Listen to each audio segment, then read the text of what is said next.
Chemical equilibrium. पहले तो equilibrium का मीनिंग क्या होता है? सर वो रिएक्शन फॉरवर्ड और बैकवर्ड।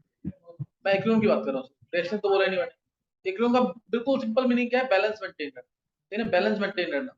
जैसे एग्जांपल अगर लेना इसकी, एग्जांपल ले, हमने क्लोथ्स वगैरह जो वेट क्लोथ्स हैं वो एटमॉस्फेयर में डालते हैं सूखने के लिए, अपने आप ही सूख जाते हैं ना वो। क्यों? क्योंकि ताकि एटमॉस्फेयर के साथ क्या मेंटेन हो, बैलेंस, यानी इक्विलिब्रियम मेंटेन हो। समझ बात कि नहीं है? ये एग्जाम डेली लाइफ से रिलेटेड है, एग्जांपल सारी। CO2 गैस है, एरेटेड ड्रिंक्स, कोल्ड ड्रिंक्स वगैरह सबने ली हुई है। तो CO2 जो गैस होती है, अगर तुम रख के रखोगे उसको, बोतल को ओपन करके रख दो, तो कुछ टाइम के बाद गैस गायब हो जाएगी 2-3 घंटे के अंदर। क्या रीजन है? क्योंकि बाहर तो एटमॉस्फेयर प्रेशर लो है, और बोतल के अंदर जो गैस का प्रेशर है, CO2 गैस का प्रेशर, वो क्या है? बहुत ज्यादा है। तो बाहर के एटमॉस्फेयर के साथ इक्विलिब्रियम मेंटेन करने के लिए gas oozes out, gas fizzes out, gas जो है बाहर निकल जाएगी। समझ कि नहीं है?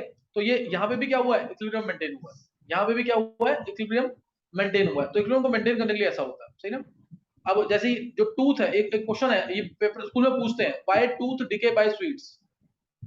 टूथ डिके बाय, जैसे कोई, जैसे कोई टॉफी वगैरह लिया, चॉकलेट वगैरह लिया हमने, और पूरा नाइट अगर हमने मान लो जैसे ब्रश नहीं किया, तो उस केस में क्या होगा? टूथ पे, टूथ जो होता है ये एक इनेमल का बना होता है, CA5PO4 होल थ्राइस 10 10 9 हो जाएगा ये। सर तो अब इसमें क्या होगा? ये टूटेगा, दोबारा बोलो। सर पीएच की वजह से होता है शायद, टूथ हाँ इनेमल। हाँ, 5 CA2 प्लस आएगा, 5 CA2 प्लस आएगा, 3PO4 3 नेगेटिव आएगा, और प्लस OH नेगेटिव आएगा। ये आ गया ना? तो अब क्योंकि जो स्वीट्स होती हैं या चॉकलेट वगैरह जो भी है, इनका पीएच क्या होता है? कम होता है, यानी ये एसिडिक नेचर की होती है, और एसिडिक नेचर की रिएक्शन होती है इक्विलिब्रियम में। टूथ इस इनेमल का बना होता है, hydroxy apatite. Hydroxy apatite, apatite family क्या होती है? CA3PO4 whole twice. ये है एक्चुअल फॉर्मूला इसका, पूरा फॉर्मूला लिख रहा है, इसका नाम है हाइड्रोक्सी एपेटाइट। हाँ, थोड़ा बैलेंस करेंगे ना, शायद 2CO ट्वाइस आए, बैलेंस करेंगे तो आंसर आ जाएगा उससे। ये हाइड्रोक्सी एपेटाइट है, टूथ इस एनामल से बना होता है। ये एपेटाइट फैमिली होती है। अगर मैंने यहाँ लिख दिया CF2, ये सेम, तो इसे बोलेंगे फ्लोरा एपेटाइट। Flora apatite. अगर मैंने लिख दिया यहाँ पे CaCl2, क्या नाम होगा उसका? क्लोरा एपेटाइट। CaCl2 लिख दिया, CaCl2, और ये सेम है, तो क्लोरा एपेटाइट। तो tooth is made up of this enamel which is called as hydroxy apatite. ये इक्विलिब्रियम में रहता है इस रिएक्शन के अंदर। इक्विलिब्रियम यानी बैलेंस्ड है। और इक्विलिब्रियम जो है वो कौन सी रिएक्शंस में आता है? रिवर्सिबल रिएक्शंस के अंदर, यानी ऐसी रिएक्शन जो फॉरवर्ड में भी जा सकती हैं और बैकवर्ड में भी जा सकती हैं, उन रिएक्शंस में इक्विलिब्रियम आता है, सही ना? उन रिएक्शंस में इक्विलिब्रियम आएगा। तो टूथ इस इनेमल का बना होता है। अगर हम स्वीट्स कंज्यूम करते हैं और लंबे समय तक वो अगर टूथ पे रहेगी, तो वो क्या रिलीज करेगी? H+ ions. मैंने बोला ना एसिडिक नेचर होता है इनका, तो वो H+ आयंस रिलीज करेंगी। वो H+ आयंस क्या करेगा? इस H+ को, इस OH आयंस को खत्म कर देगा, खत्म कर देगा। तो इक्विलिब्रियम डिस्टर्ब हो गया कि नहीं? इक्विलिब्रियम डिस्टर्ब हो गया। मान लिया यहाँ पे इक्विलिब्रियम के समय पे 5 मोल थे OH आयंस, तो 5 से अब 3 रह गए, 3 रह गए, तो इक्विलिब्रियम को दोबारा रीस्टोर करने के लिए ये रिएक्शन कहाँ जाएगी? फॉरवर्ड डायरेक्शन में, ताकि ये दोबारा 5 हो सके। और फॉरवर्ड में जाएगी मींस ये टूथ डिके हो जाएगा। समझ आया कि नहीं? अभी मैंने बताया ना तुम्हें, क्लोथ्स वगैरह जो वेट थे अपने आप ड्राई हो जाते हैं ना, इक्विलिब्रियम मेंटेन हुआ कि नहीं? इक्विलिब्रियम क्या हो गया? मेंटेन हो गया। दूसरा CO2 गैस का एग्जांपल, CO2 के मान लिया मैंने 5 मोल थे किसी भी एरिटेड ड्रिंक के अंदर, टाइम के साथ साथ अपने आप ही CO2 गैस निकल जाएगी बाहर। CO2 गैस मान लो 5 मोल थे, और रहने चाहिए सिर्फ 1 मोल जो CO2 एटमॉस्फेयर प्रेजेंट है, तो 4 मोल CO2 बाहर निकलेगा कि नहीं? अपने आप निकलेगा। ऐसे ही ये OH आयंस इक्विलिब्रियम पे था 5 मोल, लेकिन जैसे ही हमने स्वीट दिया, वो H+ आयंस रिलीज करेगा, वो H+ आयंस इस OH आयंस से रिएक्ट करके इसको खत्म कर देगा। तो अब ये कितना रह गया? 3 मोल। मान लिया मैंने 3 मोल रह गया, तो 5 मोल दोबारा करने के लिए ये रिएक्शन कहाँ जाएगी? फॉरवर्ड डायरेक्शन में, ताकि दोबारा 5 मोल हो सके, जो कि इक्विलिब्रियम में था। इसीलिए टूथ डिके कर जाएगा। नहीं समझ आई बात? अब भी चेक करो। इक्विलिब्रियम मेंटेन रहना चाहिए, ध्यान रखना चीज का। तो इक्विलिब्रियम को मेंटेन करने के लिए ये जो टूथ है वो डिके कर जाएगा, ताकि ये OH आयंस दोबारा 5 मोल हो सके। उसमें पहले वो रिएक्शन होगी, उसके बाद H+ ने रिएक्ट करा होगा इसमें ना। जो फर्स्ट टाइम में टूथ से कैसा है? फर्स्ट टाइम कैसे? एनिमल का फर्स्ट लेके मतलब सीधा कंपाउंड से रिएक्ट करना है, पहले कंपाउंड तो उसके बाद H+ टीथ जो तूने स्वीट्स कंज्यूम किए उसके अंदर ही H+ आयंस है, वो रिलीज करने हैं H+ आयंस, तो वो H+ आयंस एक कोचायंस को खत्म कर देंगे। OH माइनस जब वो एनामल, ये तो इक्विलिब्रियम में होता ही है, ये रिएक्शन ऑलरेडी है, टूथ के अंदर ये रिएक्शन चल रही है, इससे ये बना, इससे दोबारा ये बना, इससे ये रिएक्शन फॉरवर्ड में बैकवर्ड चलती जा रही है, समझा?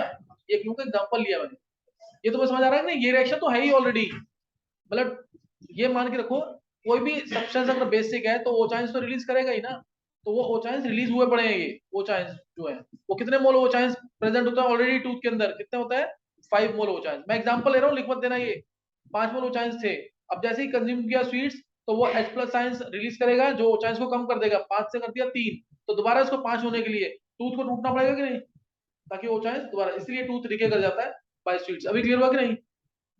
तो ये मैंने एक बेस्ट एग्जांपल लिया, स्कूल में क्वेश्चन आ सकता है, by tooth decay by sweets, तो ये इसका बेस्ट एग्जांपल है, नोट करेंगे आगे। अब इक्विलिब्रियम का मीनिंग मैंने तुमको समझा दिया क्या चीज है, इक्विलिब्रियम का क्या मीनिंग है, बैलेंस मेंटेन करना, सही ना, बैलेंस मेंटेन करना। और एग्जांपल इसकी इक्विलिब्रियम की और एग्जांपल, और इक्विलिब्रियम ध्यान रखना हमेशा रिवर्सिबल रिएक्शन में अचीव होगा, इक्विलिब्रियम कहां अचीव होगा, only in the reversible reaction, जैसे मान लो रिएक्टेंट है और ये है प्रोडक्ट, ये रिएक्टेंट ये प्रोडक्ट, अगर रिएक्शन रिवर्सिबल नहीं है, रिएक्शन इरिवर्सिबल है, इरिवर्सिबल मींस रिएक्टेंट्स खत्म हो गए और प्रोडक्ट्स बन गए, और रिवर्सल रिएक्शन मतलब एक इंस्टेंट ऐसा आएगा जितनी स्पीड से रिएक्टेंट प्रोडक्ट बना रहा है उतनी स्पीड से प्रोडक्ट रिएक्टेंट बनाएगा। मैं एक एग्जांपल ले रहा हूं जो डेली लाइफ से रिलेटेड है अभी, और बेस्ट एग्जांपल है समझाने के लिए।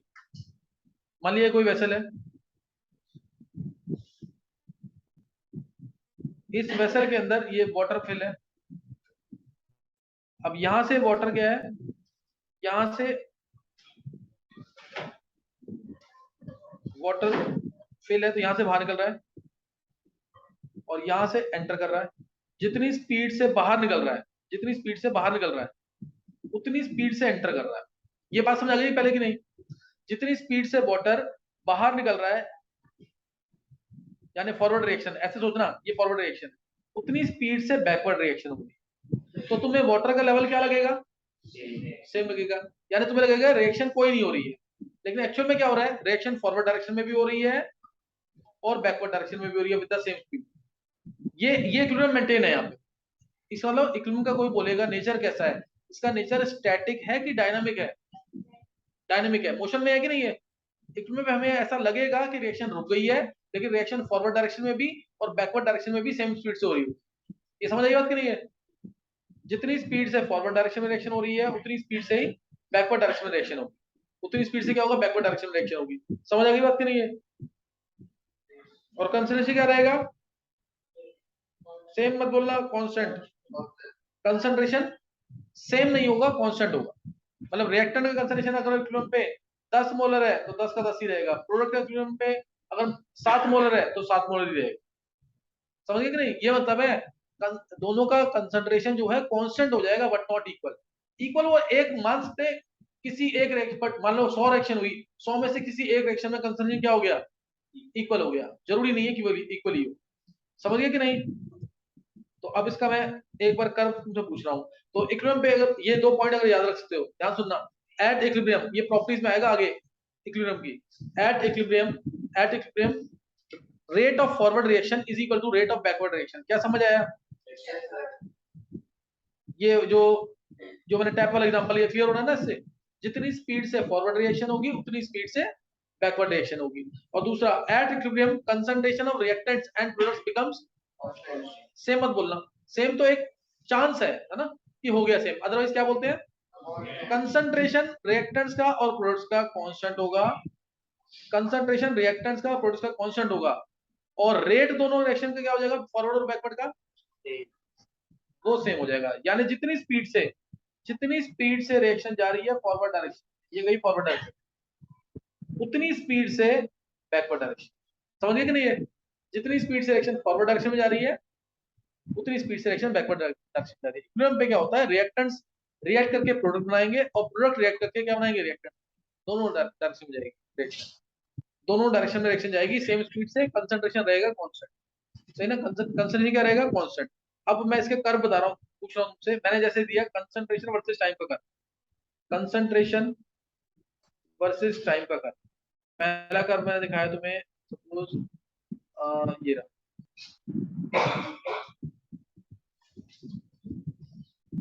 ये दूसरा कर्व, ये पहला कर्व, ये दूसरा कर्व। ये नीचे होगा रिएक्टेंस का कर्व, ये तो पता है ना। टाइम इनिशियली रिएक्टेंस क्या होंगे, मैक्सिमम, मैक्सिमम है, समझ आई बात कि नहीं। रिएक्टेंस क्या है, मैक्सिमम। और इनिशियली प्रोडक्ट्स क्या होंगे, मिनिमम, तो मिनिमम है। टाइम के साथ रिएक्टेंस क्या होंगे, कम होंगे, कम हो रहे हैं कि नहीं, और प्रोडक्ट्स क्या हो रहे हैं, बढ़ रहे हैं। ये बात समझ आ गई कि नहीं। तो अब तुम्हें बताना है, ये एक कर्व बना दिया मैंने, ये दूसरा कर्व, कंसंट्रेशन वर्सेस टाइम, ये एक, ये दूसरा, रिएक्टेंट्स और प्रोडक्ट्स, ये दूसरा कर्व बना दिया मैंने, ये दूसरा कर्व है। अब मैं बता रहा हूं तीसरा कर्व, कंसंट्रेशन वर्सेस टाइम। वो पूछ रहा ना, ये तो बता दिया, एक मिनट, एक मिनट,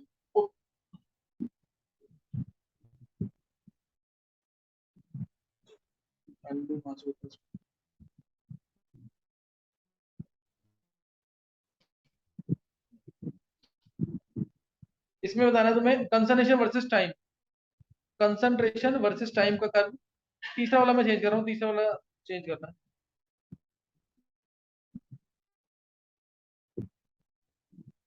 ये कंसंट्रेशन वर्सेस टाइम का, ये तीन कर्व दिए मैंने कंसंट्रेशन वर्सेस टाइम के, तुम्हें बताना है इनमें से कौन सा करेक्ट है, इनमें से कौन सा करेक्ट है। सर तीनों करेक्ट है। तीनों करेक्ट, बिल्कुल सही है, तीनों के तीनों करेक्ट है। हम कौन सा स्टडी करते हैं, हम कौन सा स्टडी करते हैं, ज्यादातर बुक में मिलेगा कौन सा, फर्स्ट वाला। अदरवाइज तीनों करेक्ट है, ये याद रखना है, तीनों के तीनों करेक्ट हैं। और इसके क्वेश्चन नीट पे आए हुए हैं, नीट में N2H2 और NH3 दे दिया, N2H2 और NH3 दे देंगे और कहेंगे कौन सा कर्व करेक्ट, तो तुम्हें निकालना आना चाहिए टाइम के साथ। अभी मैं दूंगा एग्जांपल। पहले कर्व के अंदर रिएक्टेंट डिक्रीज कर रहे हैं, प्रोडक्ट इंक्रीज कर रहे हैं, यही होना चाहिए। दूसरे कर्व में भी देखोगे तो रिएक्टेंट डिक्रीज कर रहा है, प्रोडक्ट इंक्रीज कर रहा है, किसी भी इंस्टेंट पे कंसंट्रेशन इक्वल नहीं हुआ दोनों का। तीसरे कर्व में एक चांस ये मान सकते हैं कि नहीं, इक्विलिब्रियम पॉइंट पे कंसंट्रेशन रिएक्टेंट का प्रोडक्ट क्या हो गया, इक्वल हो गया। तीसरे पॉइंट पे मैंने दिखा रखा है इक्विलिब्रियम पॉइंट, दिख गया तुम्हें कि नहीं। पहले और दूसरे केस में इक्विलिब्रियम पॉइंट कौन सा होगा, हाँ, जहां पे स्ट्रेट लाइन है मीट कर रहे हैं वो नहीं होगा, ध्यान रखना। ये है इक्विलिब्रियम पॉइंट रिएक्टेंट्स का और प्रोडक्ट का, सॉरी, जहां पे कंसंट्रेशन क्या हो रहा है, कांस्टेंट हो रहा है। ये इक्विलिब्रियम पॉइंट किसके है, रिएक्टेंट्स के रिस्पेक्ट में। समझ आई बात कि नहीं। रिएक्टेंट का कंसंट्रेशन कांस्टेंट हो गया है, और मान लो ये है तुम्हारा 2 मोलर, तो ये रिएक्टेंट का 2 मोलर पे कांस्टेंट, ये मान लिया मैंने 5 मोलर, तो ये 5 मोलर पे कांस्टेंट। नहीं समझ आई बात, समझ आया कि नहीं। इक्विलिब्रियम पॉइंट कौन से हैं, जहां पे क्या आ रही है, स्ट्रेट लाइन, जहां पे कंसंट्रेशन कांस्टेंट हो रहा है, जहां कंसंट्रेशन कांस्टेंट हो रहा है वो होगा इक्विलिब्रियम पॉइंट। ऐसे नीचे भी निकाल लोगे ना, ये है और ये, जहां पे कंसंट्रेशन कांस्टेंट हो रहा है। मैं एक अप्रोक्सीमेट बता रहा हूं तुम्हें, सही ना। ये अप्रोक्सीमेट, ये हो गया पॉइंट सपोज 2 मोलर, और ये हो गया 3 मोलर, तो यहाँ कंसंट्रेशन कांस्टेंट हो गया। और तो थर्ड कर्व दे रखा है, उसमें क्या हो गया, कंसंट्रेशन दोनों का सेम हो गया, कब, इक्विलिब्रियम। तो कंसंट्रेशन वर्सेस टाइम के कर्व समझ आ गए। अब ऐसे ही लास्ट वाला का रेट बता दो। वर्सेस, लास्ट वाले का ये रहा ना इक्विलिब्रियम पॉइंट, टाइम के साथ रिएक्टेंट डिक्रीज कर रहे हैं, प्रोडक्ट इंक्रीज कर रहा है, इस पॉइंट पे कंसंट्रेशन दोनों इक्वल हो गए, गलती से इक्वल हो गया, मतलब 100 में से एक रिएक्शन तो होगी ना कि कंसंट्रेशन दोनों का कांस्टेंट हुआ और इक्वल हो गया। समझ गए कि नहीं। यस। अच्छा, अब इसी को अगर मैं लिख दूं, ध्यान देना, इसी को मैंने लिख दिया, इन तीनों कर्व की बात कर रहा हूं, रेट वर्सेस टाइम का कर्व, तो कौन सा करेक्ट है, रेट वर्सेस टाइम का कर्व। सर लास्ट वाला। अब कौन सा करेक्ट है, अब सिर्फ लास्ट वाला ही, क्यों, क्योंकि कंसंट्रेशन इक्वल कहां हो रहा है, और रेट इक्वल कहां हो रहा है, लास्ट वाले में, लास्ट वाले में इक्वल हो रहा है, इसलिए लास्ट वाला। एक इसमें से आरएफ है, एक आरबी है, कौन सा आरएफ होगा और कौन सा आरबी होगा, ऊपर वाला आरएफ होगा और नीचे आरबी। ऊपर क्या होगा, आरएफ क्यों ऊपर, क्योंकि ऊपर जो है कंसंट्रेशन मैक्सिमम, जितने ज्यादा रिएक्टेंट्स होंगे उतनी फास्ट रिएक्शन होगी, तो मैक्सिमम है। और टाइम के साथ साथ रिएक्टेंट्स क्या होते जाएंगे, कम होते जाएंगे। तो इसलिए फॉरवर्ड रिएक्शन की स्पीड कम होगी और बैकवर्ड रिएक्शन की स्पीड, क्योंकि प्रोडक्ट बढ़ते जाएंगे तो उसकी बढ़ती जाएगी। ये क्लियर हुआ कि नहीं? ये चीज है, देखो, रेट वर्सेस टाइम।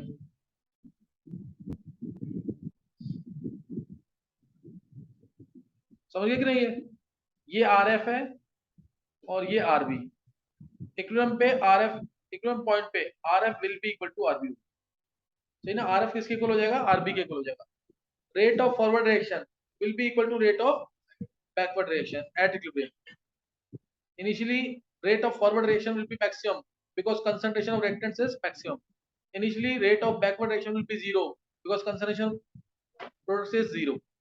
टाइम के साथ साथ प्रोडक्ट्स बढ़ते जाएंगे, रिएक्टेंट्स कम होते जाएंगे, तो इसलिए ऐसा हो। रिएक्टेंट बढ़ते जाएंगे, प्रोडक्ट्स कम होते जाएंगे, तो इसलिए ऐसा हो। डाउट किसी को? तो ये ध्यान रखना है, rate of forward reaction will be equal to rate of backward reaction. समझ आ रहा है कि नहीं? ये देखो बेटा, निमिषा डिम्पल का है, समझ आ रहा है? ढंग से नोट करना, मतलब याद करते रहना साथ साथ। तो इसलिए रेट जो है दोनों के क्या हो गए, इक्वल हो गए इक्विलिब्रियम पे। ये ध्यान रखना है। अब नेक्स्ट जो है, इक्विलिब्रियम का मतलब मैंने तुम्हें बता दिया है। इक्विलिब्रियम में क्या होता है एक्चुअल में? इक्विलिब्रियम पे क्या होगा, जब प्रॉपर्टीज लाइक टेम्परेचर, प्रेशर और concentration do not show any change. Temperature, pressure, concentration और इवन कलर भी do not show any change with respect to time. Equilibrium पे रिएक्शन, इक्विलिब्रियम क्या है, stage at which properties like temperature, pressure, concentration और colour do not show any change with respect to time. Do not show any change with respect to time. तो ये क्या है, equilibrium point है। अच्छा, कोई भी रिएक्शन, ध्यान सुनना, कोई भी रिएक्शन इक्विलिब्रियम पे मैक्सिमम टाइम स्पेंड करती है कि मिनिमम? मिनिमम की मैक्सिमम? Sir maximum. तुम चेक कर लो कर्व में कौन सा मैक्सिमम, ध्यान रखना, क्योंकि तुम चेक करो कर्व जो था कंसर्वेटिव वर्सेस टाइम का, स्ट्रेट लाइन के दूर तक जा रही थी कि नहीं? तो इक्विलिब्रियम पे रिएक्शन जो है मैक्सिमम टाइम स्पेंड करती है। इक्विलिब्रियम पे रिएक्शन क्या करेगी, मैक्सिमम टाइम स्पेंड करती है। नेक्स्ट है, अब इक्विलिब्रियम जो है दो तरीके का है, physical equilibrium, chemical equilibrium. Physical equilibrium में दो तरीके हो सकते हैं, इसमें भी दो तरीके हो सकते हैं। एक हो सकता है फेज चेंज, एक फेज चेंज के थ्रू और एक एलोट्रोपिक चेंज के थ्रू। एक एलोट्रोपिक चेंज, फेज चेंज होगा या एलोट्रोपिक चेंज होगा। इक्विलिब्रियम जो फिजिकल इक्विलिब्रियम दो तरीके से होगा, फेज चेंज के थ्रू या एलोट्रोपिक चेंज के थ्रू। फेज चेंज, और केमिकल इक्विलिब्रियम तो रिएक्शन के थ्रू होगा, केमिकल रिएक्शन। फेज चेंज में क्या लेंगे, फेज चेंज जैसे melting of ice, H2O solid से H2O liquid at 0 degree Celsius. 0 degree Celsius पे, 0 डिग्री सेल्सियस की बात करें यानी इक्विलिब्रियम पे, तो मेल्टिंग ऑफ आइस ये क्या है, फिजिकल इक्विलिब्रियम। ये फिजिकल इक्विलिब्रियम इस पॉइंट, ध्यान से नीला लाइन, अगर इक्विलिब्रियम पॉइंट है इसका, वो किस टेम्परेचर पे होगा, 0 डिग्री सेल्सियस पे। जितनी स्पीड से आइस से वाटर बनेगा, उतनी स्पीड से वाटर से आइस भी बनेगी। इसको बोलते हैं क्या, equilibrium point of melting of ice. जितनी स्पीड से आइस से वाटर बन रहा है, उतनी स्पीड से वाटर से आइस भी बन रही है। ये इक्विलिब्रियम पॉइंट है, और इस पॉइंट पे डेल्टा जी 0 होता है, याद रखना। मैं डेल्टा जी लिख रहा हूँ, डेल्टा जी नॉट नहीं लिख रहा। डेल्टा जी यानी गिब्स फ्री एनर्जी चेंज, ये वर्ड सुनते रहो अभी, क्योंकि ये थर्मो से रिलेटेड है, थोड़ा सा थर्मोडायनेमिक्स। इक्विलिब्रियम पे डेल्टा जी 0 होगा। डेल्टा जी क्या है, Gibbs GIBBS, Gibbs free energy change. Equilibrium पे डेल्टा जी यानी गिब्स फ्री एनर्जी चेंज, ये क्या होगा, 0 होगा। गिब्स फ्री एनर्जी चेंज 0 होगा, डेल्टा जी 0 होगा, डेल्टा जी नॉट 0 नहीं होगा। वो एक चांस की बात है कि हम मान लेते हैं डेल्टा जी 0, अदरवाइज वो 0 नहीं होता। क्या 0 होता है, डेल्टा जी 0 होता है। अच्छा, और डेल्टा जी जो है ये टी डेल्टा एस भी, टी डेल्टा यहाँ पे ध्यान देना, ऑब्जेक्टिव में चेंज करेगा, T delta S total, T delta S total 0 होगा इक्विलिब्रियम पे। डेल्टा जी ये भूलना नहीं लाइन बिल्कुल भी, जब भी इक्विलिब्रियम आएगा तो delta G 0। T delta S total 0 होता है। डेल्टा जी का फॉर्मूला याद रखते हो, याद कर लेना, delta G equal to delta G not plus R T natural log Q. Delta G क्या है? डेल्टा जी क्या है? Gives free energy. गिव्स free energy change. Delta G not क्या है? स्टैंडर्ड गिव्स free energy change. Delta G not क्या है? स्टैंडर्ड गिव्स free energy change, natural log, और plus R T natural log Q. R तो गैस कांस्टेंट हो गया, टी टेम्परेचर हो गया, और क्यू क्या है पे? क्यू है concentration quotient, concentration of products by concentration of reactants. Q क्या है? कंसंट्रेशन कोशेंट, और ये होता है concentration of products by concentration of reactants. Formula बहुत इंपॉर्टेंट है, याद करते हो, याद कर लेना भी, अदरवाइज ये थर्मोडायनामिक्स में। Are T natural log Q, नहीं टी टेम्परेचर, एनआरटी होता है ना, आर गैस कांस्टेंट, और नेचुरल लॉग को लॉग लिखेंगे तो क्या आ जाएगा बाहर? 2.303। 2.303. आर, हाँ, अगर नेचुरल लॉग को लॉग लिख देंगे टू द बेस 10, अभी लॉग टू द बेस ई है, तो क्या आ जाता है बाहर? 2.303। मतलब डेल्टा जी क्या हो जाएगा? Delta G not plus 2.303 R T log Q. Log Q आ जाएगा, सेम तो लॉग क्यू आ जाएगा। समझ गए कि नहीं है? तो ये चीज ध्यान रखना इसके अंदर। और इक्विलिब्रियम पे क्या होगा? इक्विलिब्रियम पे क्या हो जाएगा? डेल्टा जी 0, तो डेल्टा जी नॉट आ जाएगा minus 2.303 R T log Q. मत लिखना, आप केसी लिख देना इक्विलिब्रियम, क्यू की जगह क्या आ जाएगा? केसी। समझ आ गई बात कि नहीं है? तो फेज चेंज का मतलब समझ आ गया?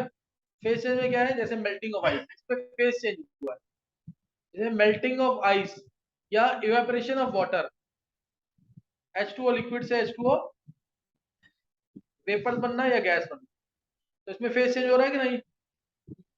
इसे क्या बोलते हैं? Phase change. H2O लिक्विड से H2O गैस। अब डी जो लिखा है एलोट्रोपिक चेंज, पढ़ रखा है ना उसमें?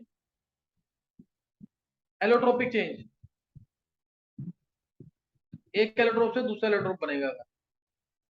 जैसे फास्फोरस के 2 इलेक्ट्रोप्स हैं, फास्फोरस के 2 इलेक्ट्रोप्स हैं, P4 white phosphorus, P4 red phosphorus, white phosphorus red phosphorus, सही ना? व्हाइट फास्फोरस और रेड फास्फोरस। तो इसमें क्या करते हैं हम? अगर मैंने टेम्परेचर कर दिया 573 केल्विन, मैंने व्हाइट, ये याद कर लेना, ये बहुत इंपॉर्टेंट है 12th क्लास के लिए, तो बहुत ही 12th क्लास सबके लिए इंपॉर्टेंट है तो, क्योंकि पी ब्लॉक में है ये। P4 व्हाइट है, व्हाइट फास्फोरस को अगर हम 573 केल्विन पे हीट करें in inert atmosphere of CO2, atmosphere आसपास का इनर्ट होना चाहिए, किसके किसके थ्रू इनर्ट आएगा? CO2 के थ्रू। व्हाइट फास्फोरस को जब गर्म करेंगे 573 केल्विन पे, 573 केल्विन पे, यानी 300 डिग्री सेल्सियस, 300 डिग्री सेल्सियस पे, तो बनेगा रेड फास्फोरस, जो कि पॉलीमेरिक स्ट्रक्चर होता है, जो कि क्या होता है? पॉलीमेरिक स्ट्रक्चर, पॉलीमेरिक स्ट्रक्चर होता है। और मिल जाएगा तुम्हें रेड फास्फोरस, क्या मिल जाएगा? रेड फास्फोरस, रेड फास्फोरस मिल जाएगा यहाँ पे। तो ये यहाँ पे एलोट्रोपिक चेंज आया, ये यहाँ पे क्या आया? Allotropic change. ये भी फिजिकल क्रिया को रिप्रेजेंट करेगा। व्हाइट फास्फोरस और ये को हीट किया है तो ये मिलेगा। ऐसे ही रोम्बिक सल्फर है, acid, S8 rhombic sulphur 369 kelvin पे, अबव 369 केल्विन, ये बन जाएगा monoclinic sulphur, monoclinic sulphur. 369 kelvin पे क्या होता है? इसमें इक्विलिब्रियम। इससे ऊपर करेंगे टेम्परेचर तो क्या बन जाएगा? 369 केल्विन पे ये बना है, अगर इससे ऊपर टेम्परेचर कर देंगे तो क्या बन जाएगा? ये 96 डिग्री सेल्सियस है ना, तो अगर इससे मैं टेम्परेचर ऊपर करूंगा तो क्या बन जाएगा? Monoclinic sulphur. यानी ज्यादा शेल फॉर्म कौन सी है सल्फर की? ज्यादा शेल फॉर्म कौन सी है सल्फर की? रोम्बिक की मोनोक्लिनिक? रूम टेम्परेचर चेक करोगे ना, रूम टेम्परेचर पे क्या शेल हुआ? रोम्बिक, रोम्बिक, सही ना? 369 के पहले कौन सा शेवल है? रोम्बिक। 369 से ऊपर कौन सा शेवल है? मोनोक्लिनिक। तो यानी रूम टेम्परेचर में कौन सा स्टेबल हुआ? रोम्बिक। तो ये ध्यान रखना इसके अंदर, है ना, ये ध्यान रखना इसके अंदर। और कोई एग्जांपल इससे related? White phosphorus, red phosphorus, rhombic sulphur, monoclinic sulphur, सही ना। तो ये फेस चेंज से रिलेटेड, ये किससे रिलेटेड है? Face change. फेस चेंज होगा तो भी फिजिकल एक्टिविटी है। हाँ बिल्कुल उसमें कार्बन ग्रेफाइट की फॉर्म में, कार्बन ये अचीवेबल नहीं है, कार्बन डायमंड की फॉर्म में। इतना गर्म करने में इतना पैसा खर्च कर देगा, डायमंड भूल जाएगा। ये बहुत हाई टेम्परेचर, बहुत हाई प्रेशर, बहुत हाई टेम्परेचर, मुझे तो ध्यान आ रहा है शायद 50,000 एटमॉस्फेयर के आसपास, 50,000 एटमॉस्फेयर के आसपास, और बहुत हाई, बड़ा ड्रास्टिक कंडीशन लगती है ना। और ये प्लस हीट कर देना जरूर, एंडोथर्मिक प्रोसेस है। ग्रेफाइट ड्रास्टिक कंडीशन पे, very high temperature, very high pressure, graphite से डायमंड। ग्रेफाइट को हीट करेंगे तो डायमंड मिलेगा। हाँ हाँ, क्या बन सकती है? फुलेरिन्स, हाँ ऐसे ही बनते हैं वो, इससे नहीं बनते। फुलेरिन्स इससे नहीं बनेंगे, बताऊंगा कैसे होगा ये।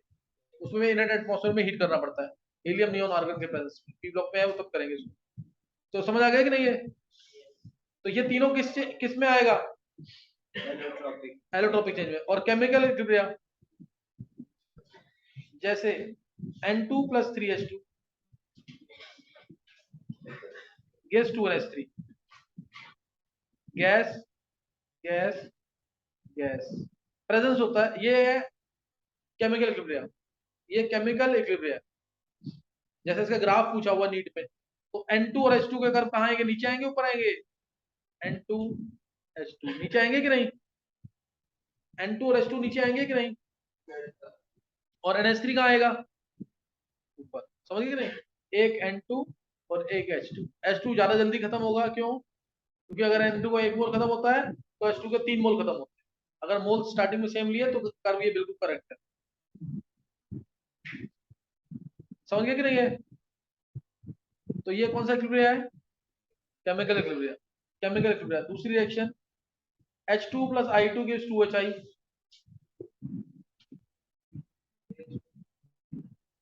हाँ, H2 + I2 gives 2HI, ये भी क्या है?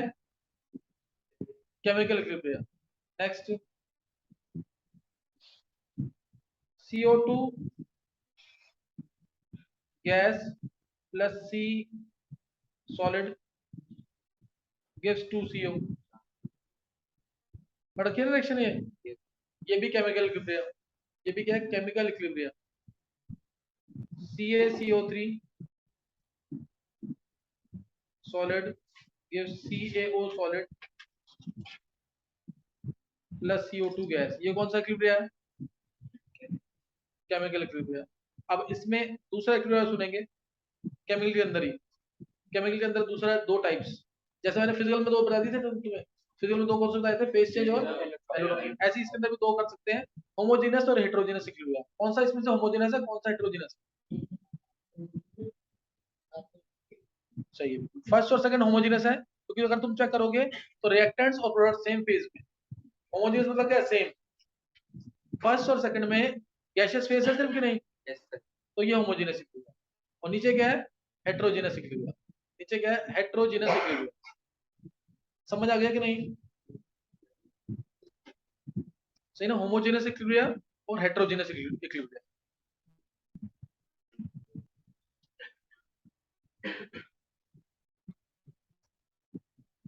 कोई डाउट तो नहीं है? नेक्स्ट एक लेंगे reversible reaction. Reversible reaction thermodynamics में पढ़ोगे, रिवर्सिबल प्रोसेस और इरिवर्सिबल प्रोसेस। यहाँ क्या पढ़ रहे हैं? रिवर्सिबल रिएक्शन और इरिवर्सिबल रिएक्शन, यहीं पे करेंगे आज। Reversible reaction, irreversible reaction. Reversible reaction क्या नाम से पता लग रहा है? हाँ, जिसमें जिसके अंदर क्या होगा? जितनी स्पीड से रिएक्टेंट रिएक्ट करके प्रोडक्ट देगा, उतनी स्पीड से क्या होगा? Product in this reactants not only react to form products but products also can react to give back the reactant। समझ आया कि नहीं?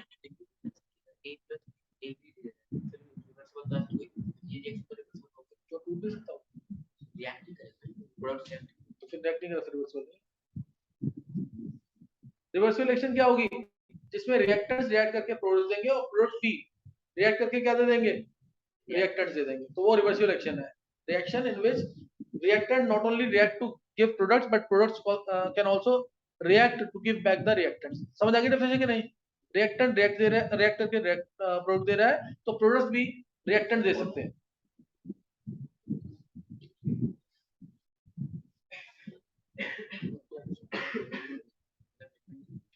समझिए कि नहीं है? रिएक्टेंट्स रिएक्ट करके प्रोडक्ट देगा, तो प्रोडक्ट्स रिएक्ट करके क्या दे देंगे, रिएक्टेंट दे देंगे। तो ये ध्यान रखना इसके अंदर रिवर्सिबल रिएक्शन है। क्या ये? Reversible reaction.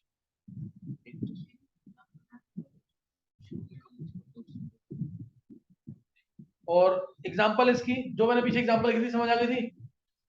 जो एग्जांपल लिखी है पीछे समझ आ गई कि नहीं? वो रिवर्सिबल रिएक्शन की एग्जांपल है। लेकिन ध्यान रखना, जो रिवर्सिबल रिएक्शन है इक्विलिब्रियम उसी के अंदर अचीव होता है, ये जरूर याद रखना। जो मैंने कर्व बनाया था ना, ये रिएक्टेंट कंसंट्रेशन वर्सेस टाइम, ये कर्व जो बनाया था, ये रिएक्टेंट्स और ये प्रोडक्ट, ये किसके लिए है? Only for reversible reaction. अगर इरिवर्सिबल रिएक्शन होगी तो क्या उसमें इक्विलिब्रियम अचीव होगा? उसमें तो सीधा कर्व कैसे बनेगा?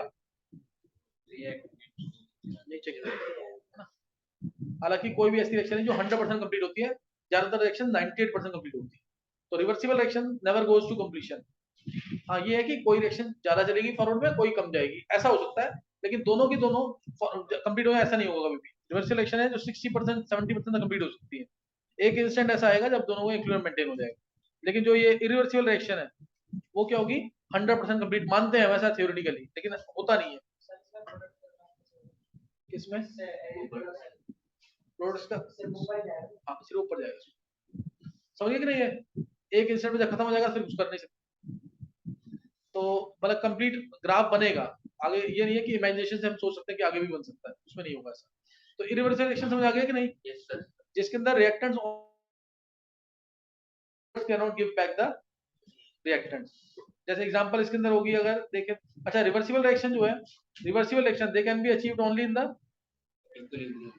ओनली इन इक्विलिब्रियम रिएक्शन में तो होगा ही, they can only be achieved in closed vessels. ये अपना, ये क्लोज वेसल नहीं होगा तो रिएक्शन अचीव, जैसे मैंने CaCO3 solid gives CaO plus CO2 ये दिया, तो अगर क्लोज वेसल नहीं होगा तो CO2 गैस क्या हो जाएगा? एस्केप पर जाएगी।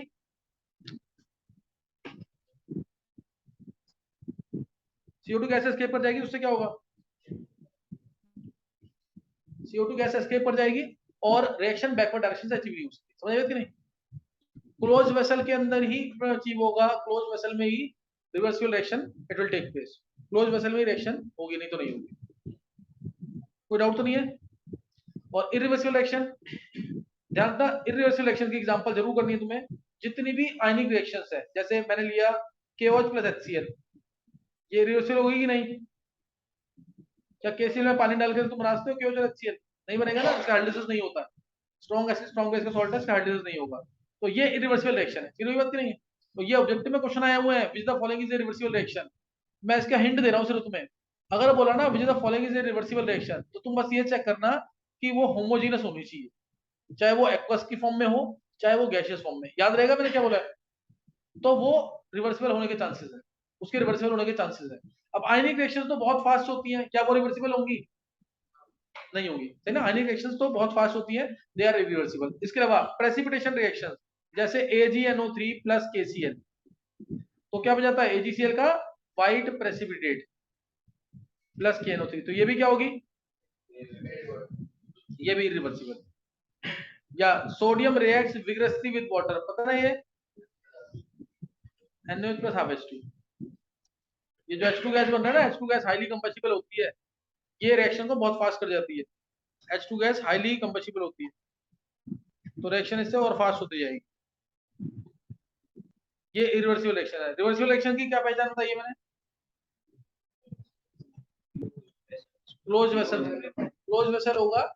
और दूसरा, अगर तुम्हें बोला रिवर्सिबल रिएक्शन कौन सी है, 4 दे दी तुम्हें, तो तुम क्या देख करोगे उसके अंदर? पहले होमोजेनस होना चाहिए, होमोजेनस होगा तो चांसेस ज्यादा होंगे रिवर्सिबल रिएक्शन। क्लियर हो गया था कि नहीं? डेफिनेशन समझ आनी चाहिए, ग्राफ नहीं समझ आते छोड़ देना, स्कूल में डेफिनेशन आएगा, differentiate between reversible and irreversible reaction. Reversible reaction के अंदर reactant react to form products and product also react to form reactant. reverse reaction में reactants react to form product but product cannot give back the reactants. Curve नहीं करना, तुम्हें example कर लेना है. Next time पढ़ेंगे what are the properties of equilibriums. सही ना, प्रॉपर्टीज ऑफ इक्विलिब्रियम्स, सात आठ प्रॉपर्टीज हम वो स्टडी करेंगे. नेक्स्ट टाइम करेंगे आगे, और बाकी तुम लोग बैठ के याद करके जल्दी सुना के जाओ.